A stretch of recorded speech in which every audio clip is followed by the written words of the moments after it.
Hi Libra, this is Jov. Welcome po sa ating channel. By the way Libra, this is your weekly Gabay Tarot reading. Bonus reading po ito, second video reading. Hindi po ito re-upload. Kundi this is your bonus reading po. This is your weekly Gabay Tarot reading from February 2 to 8, 2026. Gamitin ang reading na ito bilang gabay lamang. Tandaan Libra, ito po ay general reading.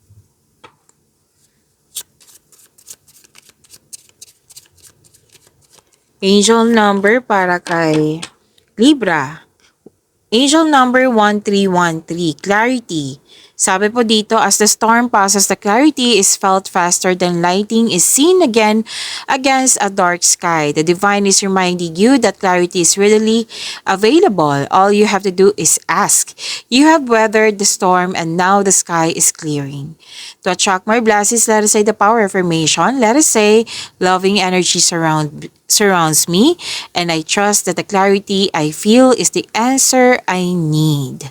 So this is clarity. Nagkaroon ng clarity. Kung dati naguguluhan ka, ngayon may clarity na. May learnings din at the same time. May natutunan ka. Klarong-klaro na yung mga nangyari. Okay, so dati nag-overthink ka, nag-overanalyze ka, or naguguluhan nga. Ngayon, okay na. May sagot na sa inyong mga katanungan, solusyon sa inyong problema. So, yan po. Clarity. Angel number 1313.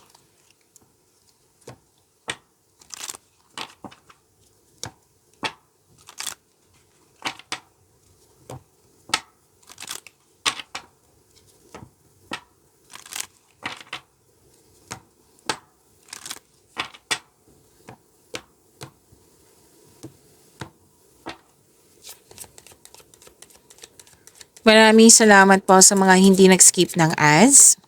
Subscribe na po kayo sa ating channel at click bell notification para updated po kayo sa bagong video natin. Para sa mga gusto magpa-reading po, comment po kayo ng personal reading and check my reply sa comment section. Mas lumawak yung vision mo sa buhay at may exciting na ganap, may nag-uusap na magkakapatid. At may advice ang card nyo dito. Kasi may may natuklasan. Like may nagsinungaling, nalaman mo na may nagsinungaling. At may taong tuso, manderaya, nakipag-compete, nakipag-compete or pwedeng temptation din to.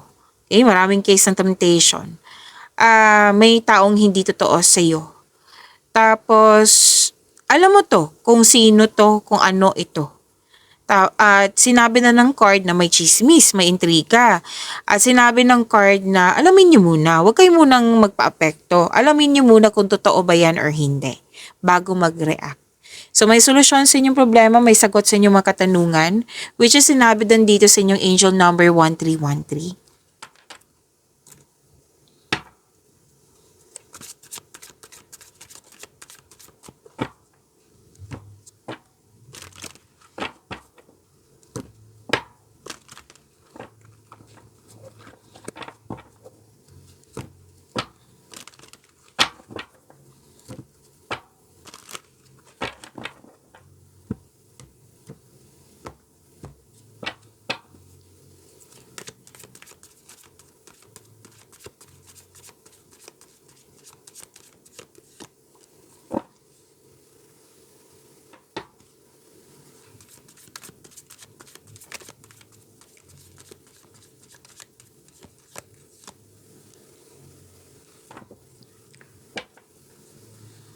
Okay, Libra, di ba po sa second video reading nyo, kung nanood kayo sa inyo first video reading at dito din at may napansin kayo na repeating message, yan po yung pinupush ng card sa inyo.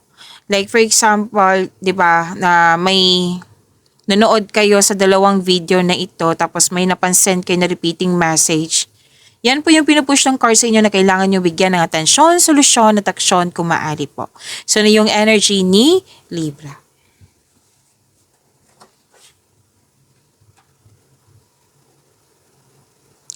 Nagkaroon ng balansa, nagkaroon ng pagkakaisa, nagkaroon ng stability. kasiyahan buhat sa paglilibang. May advice ang card dito na kailangan magkaroon ng balanse sa schedule, panahon, sapat na panahon para sa sarili, sa partners, sa kapwa nyo, sa family nyo. Kasi nakita ko dito nag-overspend sa trabaho, pwede din sa travel.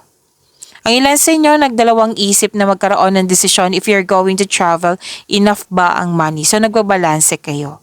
Tapos may advice dito tungkol sa inyong kaperahan na tamang pag-manage ukol sa pinansyal at budget para mas lumago pa ang iyong kaperahan.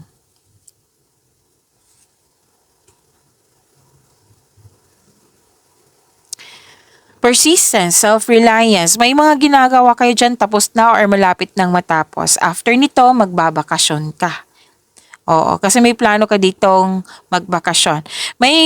Okay. May ano dito hamon or may posibleng may atake sa'yo bagamat ikaw ay handa. So alam mo to kung sino tong mapanlinlang na ito na lumabas din siya dito. Okay, lumabas din po siya dito. Na mataas ang ego, pride. So, kailangan ng mahabang pasensya. Nakaramdam ka ng pagod, pero sabi ng card, huwag kang sumuko. Move forward. Okay? Tapos, nakita ko kasi dito na focus ka sa mga gawain nyo, tapos may distraction. So, sabi ng card, huwag kayong magpa-apekto masyado sa distraction. Ipagpatuloy nyo mo yung mga gawain dyan na kailangan tapusin. Pag tapos na ito, dyan mo naharapin kung ano tong distraction na ito. Kaya nga may sinabi ang card nyo dito kanina na huwag magpa-apekto agad sa intriga or chismis. Alamin nyo muna kung totoo ba yan or hindi. Pero before that, tapusin mo yung mga gawain mo.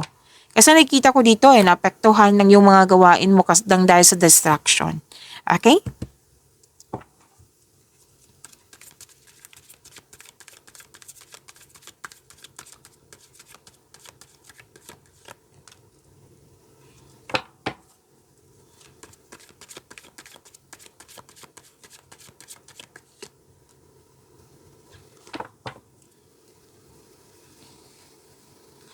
So, career and money.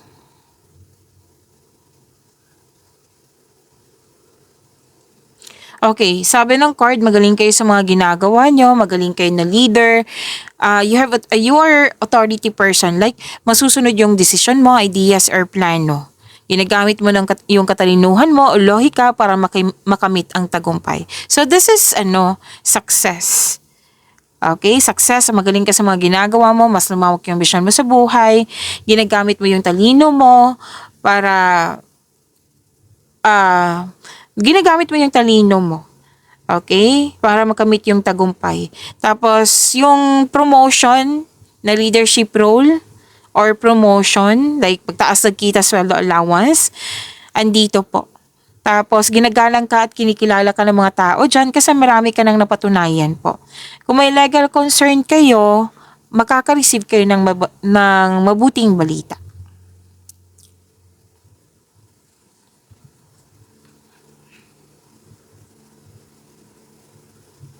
So, happiness and fulfillment sa pangarap, granted din yung manifestation mo. Success, itong dalawang card na ito success po ito. Success in workplace or home. Tapos, very supportive yung grupo ng tao. Pwedeng kasamahan mo to sa trabaho or pamilya mo. Tapos, may balak kayong may change career or magtayo ng negosyo. At ang sabi ng card dito na very supportive yung grupo ng tao sa iyo. Nang siyang dahilan na inspired ka lalo.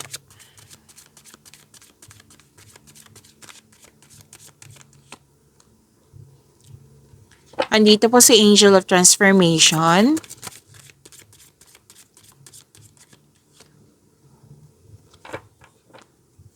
Okay.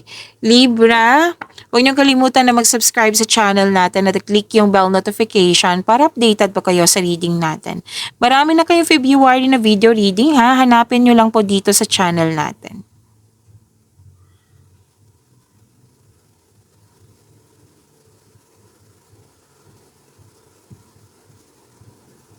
Okay. Libra, single ka man marelasyon sa buhay mag-asawa. Nakikita ko dito na may space, pwedeng cool off or separation. Pwedeng nangyari na to sa nakaraan na bit-bit mo hanggang ngayon. At pero nag-decide ka dito na mag-break muna, like cool off or space muna. Kasi space is a sign of respect sa inyong sarili. Sa partner nyo, sa kapwa nyo, sa inyong connection. Tapos may nakita rin ako ditong situation na dating, I think this is a repeated message. Yeah, like, naulit na mensahe. I think, correct me if I'm wrong, mukhang nasa first video reading nyo to. Na may balak na makipag-reconnect yung dating malapit sa'yo. Nagkaroon kayo ng loss of connection nito. Dating malapit sa'yo ha, dating close mo, na nagkaroon kayo ng loss of connection at ngayon gusto niyang may balak siyang makipag-reconnect sa'yo. So, kung mangyayari ito, so seek forgiveness. Kasi mukhang hihingi siya ng tawad eh. So, seek forgiveness para makamove forward na kayong dalawa. Okay, so attract more blessings. Let us say the power of affirmation. Let us say, kasi nandito po si Angel of Transformation. I embrace change and new beginnings. Again, I embrace change and new beginnings. Pag-imanin niyo po yung blessings na binigay sa inyo, Libra. See you tomorrow. Maraming salamat.